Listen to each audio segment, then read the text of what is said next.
Oke, shalom Sobat Home. Senang sekali pada malam ini ketemu teman-teman semua. Dan Sobat Home semua, kita masih di bulan Iyar dan masih masa persiapan menuju Pentakosta pastinya. Dan kita mau coba gali lebih dalam lagi, apa sih yang harus kita siapkan dari diri kita. Sehingga di bulan Iyar ini kita benar mengalami kuasa Pentakosta.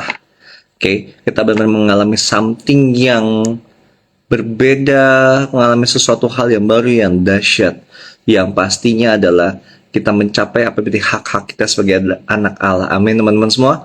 Dan oke teman-teman, mari kita doa. Bapa dalam nama Yesus, berdoa Adonai Eloheinu Yesus HaMashiach Melech HaOlam, dipermuliakanlah Engkau Bapa, Tuhan pencipta langit dan bumi. Yesus Kristus adalah Raja atas alam semesta, dan kami ucap syukur atas segala kemurahan-Mu. Berikan kami pengertian-Mu tentang apa yang ingin Kau sampaikan terhadap kami di bulan Iyar ini.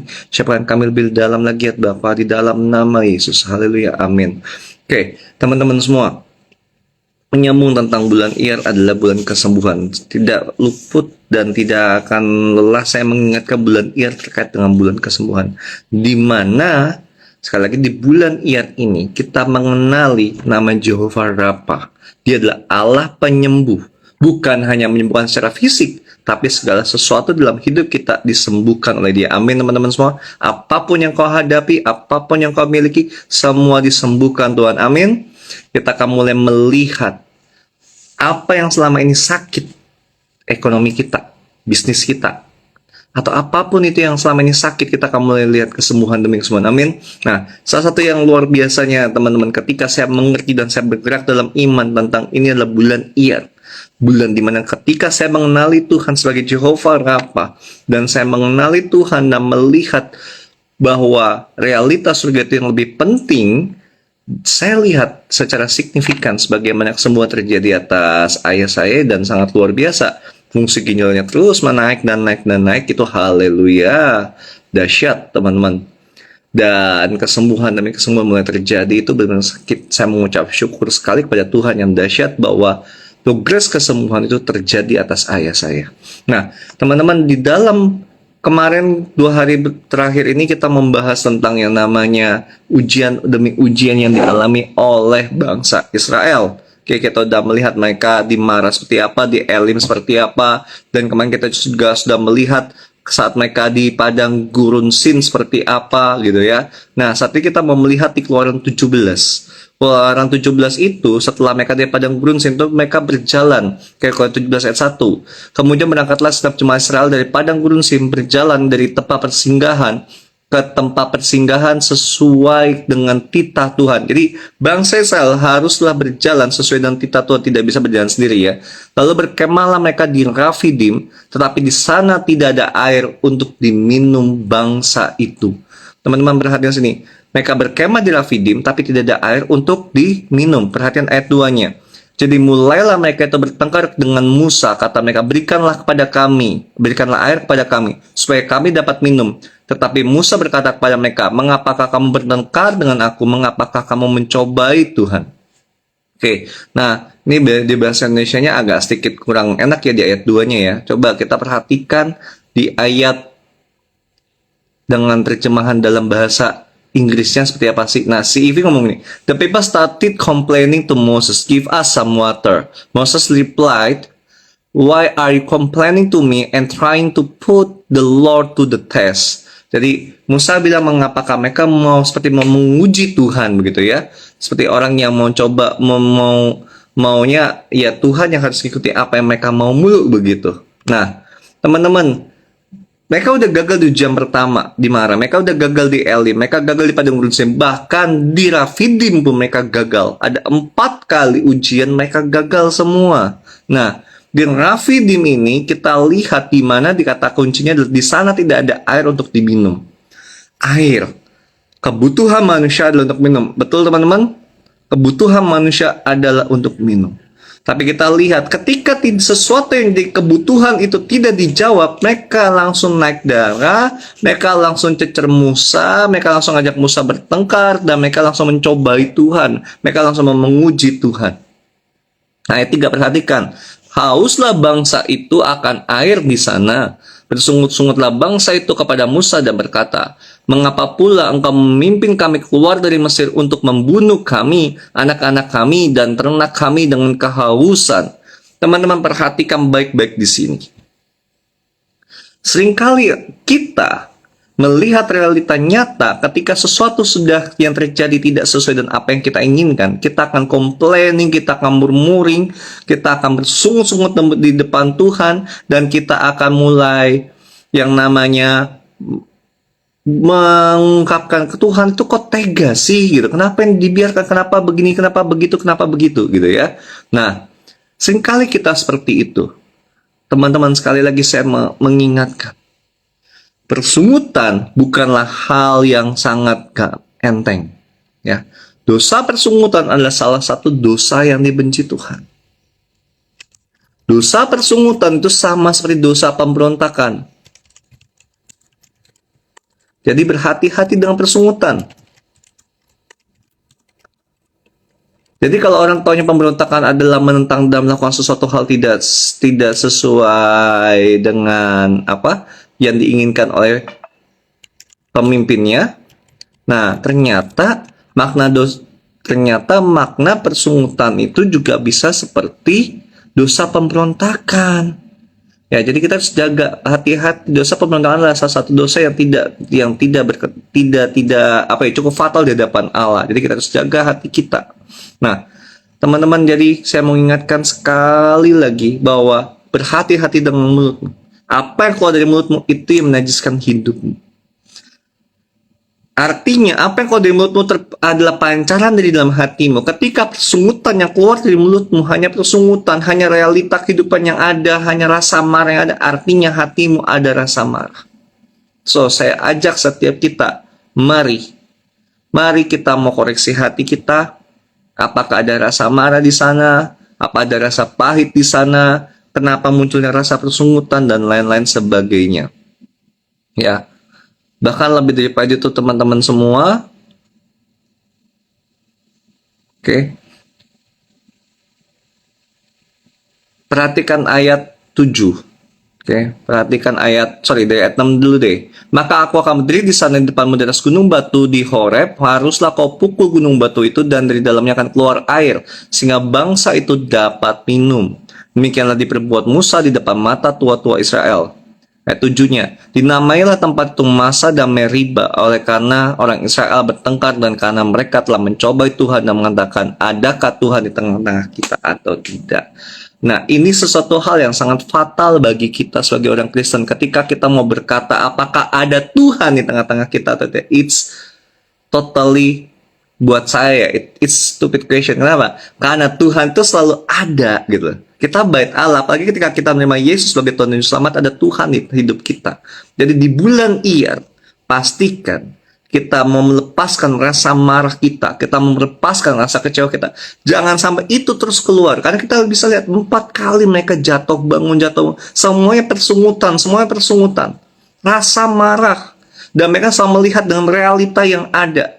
Mereka tidak mau melihat dengan sesuatu hal yang berbeda. So, teman-teman, saya encourage setiap kita. Mari di bulan Iyar kita siapkan hati kita.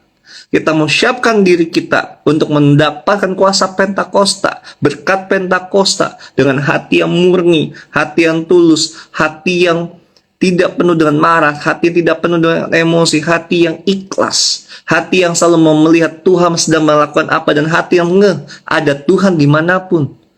Dan tidak perlu ditanyakan, adakah Tuhan di tengah-tengah? No. Kebanyakan orang Kristen ngomong, nggak ada hadirat Tuhan nih, betul ya? Kalau seperti nggak ada Tuhan. It's not. Tuhan itu omnipotent gitu. Tuhan itu di mana-mana itu ada Tuhan kok. Gitu ya. Dan yang paling penting adalah kita mau mendengarkan apa yang Tuhan mau bicarakan. Karena kita bisa lihat, Tuhan memberikan petunjuk kepada Musa dari Keluaran 17 ayat 5 dan ayat 6. Tuhan memberikan arahan kepada Musa dan Musa taat. Sehingga keluarlah air dari batu itu. Dari gunung batu itu keluar air dan ada kehidupan di sana. Dan ada air untuk Israel minum. Nah, air juga berbicara air hidup. Seringkali kita orang Kristen, kita menyangka bahwa kita sudah jadi orang Kristen, sudah ada air hidup, dan kita nggak akan haus lagi. Tapi kita excited. Kita seringkali lelah, kita seringkali capek, kita seringkali kayak orang yang gimana dengan Tuhan. Kenapa? Karena kita tidak meminum air hidup dengan benar. Yesus adalah air hidup, dikatakan di dalam perjanjian baru kan bahwa dia adalah air hidup, teman-teman. So, barang siapa minum air hidup itu, dia tidak akan haus lagi. Artinya, pastikan hidupmu terkonek sama Tuhan. Di bulan Iyar menuju Pentakosta berbicara terkoneksi dengan Tuhan. Artinya, saya menekankan sekali lagi, saya mengingatkan dan mengencourage setiap kita, come on, ayo, bangun hubunganmu dengan Tuhan lebih dalam, dan kuncinya satu, worship. Adore the Lord. Muliakan Tuhan, agungkan Tuhan. Worship Him, sembah Dia, masuk lebih dalam dan lebih dalam dan lebih dalam. Teman-teman akan menemukan rahasia yang sangat dalam. Di bulan ini adalah kunci untuk kita menerima rahasia-rahasia yang sangat dalam, menerima hak-hak kita, menerima janji-janji Tuhan mulai digenapi dan mulai digenapi. Tidak ada penundaan sama sekali, teman-teman. Inilah bulan untuk kita semakin bertumbuh, untuk kita naik level dan bukan turun level. Inilah bulan di mana kita bisa menata agar kuasa Paskah yang membuat kita keluar dari budak dosa menuju budaknya Allah, dari budak dosa menjadi anak Allah. Firman Tuhan tertulis bahwa kamu bukan lagi budak, tapi kamu adalah anak, karena kamu telah menerima Roh Kudus. Dan ada darah Yesus yang telah membeli kita, yang membuat kita dicangkokkan kepada bangsa Israel, sehingga hak-hak Israel itu bisa kita terima, teman-teman semua. Dan semua ini berbicara tentang yang namanya kuasa ilahi, kuasa Pentakosta yang dahsyat. So, mari teman-teman, saya encourage setiap teman-teman untuk terus bertumbuh, terus menyembah Tuhan, terus masuk lebih dalam dan mengejar apa yang ingin Tuhan kerjakan. Dan saya percaya, ketika teman-teman membiarkan satu analogi terakhir, sumur yang paling dalam, kalau dalamnya banyak sampah, bagaimana cara bersihnya? Apakah kita masuk dalam sumur? Enggak. Kita masuk malah belum tentu bisa beres juga kan, malah capek gitu. Caranya gimana? Pastikan air terus masuk ke dalam sumur itu, lalu dia akan membawa sampah-sampah dari paling bawah itu naik ke atas dan keluar, teman-teman. Itulah analogi sederhana.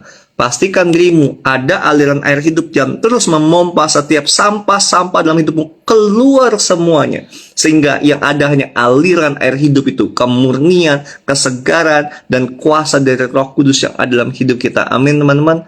Air hidup sekali lagi berbicara tentang Yesus. Air hidup berbicara tentang Allah kita yang dahsyat. Dan di gunung batu yang tidak ada air, Tuhan bikin ada air mengalir. Artinya, sekeras apapun masalah, sehebat apapun masalah yang teman-teman hadapi, ketika teman-teman datang kepada Tuhan, mendengarkan apa yang Tuhan mau, dan mengikutinya, mujizat terjadi. Amin. Inilah musimnya, inilah waktunya mujizat terjadi. Apapun situasi, mujizat ada untukmu. Oke, teman-teman, dan saya akhiri pastinya live ini dengan berkat dari berkat imam yang diperintahkan Tuhan pada bilangan pada bilangan 6. Oke. Mari kita siapkan hati kita. Saya akan lepaskan berkat. Saya akan lepaskan berkat bagi setiap teman-teman semua. Dan pastinya teman-teman, sekali lagi siapkan hatimu, karena kita juga ingat yang kemarin saya sempat singgung, bulan yang namanya bulan Nisan ini terkait dengan yang namanya perjanjian dengan Tuhan. So, pastikan hidupmu berjalan dalam perjanjian Tuhan, dan pastikan hidupmu memegang perjanjian itu, karena itu berbicara tentang 10, perpuluhan, per 10. Oke. Itu berbicara tentang bulan Iyar terkait dengan 1/10. Jadi cek lagi kalian terikat perjanjian apa dengan Tuhan, nazarmu bagaimana. Pastikan dirimu benar berjalan dalam nazarnya Tuhan dan berjalan dengan pengenapan janji Tuhan. Jika engkau ada nazar dan tidak ditepati, minta ampun sama Tuhan, perbaiki, dan perpuluhanmu mulai di cross check. Jadi jangan berpikir bahwa engkau sudah memberikan perpuluhan, tapi pasti apalagi perpuluhannya dibagi ya. No. perpuluhan itu diberikan untuk ada makan, tersedia makan di rumah Tuhan di mana kalian dapat makan. So, pastikan di tempat di mana kalian dapat makan, kalian memberi perpuluhan di sana. Dan di sanalah kalian sedang mengikatkan perjanjian dengan tempat itu. Oke, mari saya lepaskan berkat bagi teman-teman semua. Yefarika Adonai feis mereka, ya panaf eleka fihuneka, Yisha Adonai panaf eleka, Fisham leka shalom. The Lord bless you and keep you. He shines upon you and be gracious to you.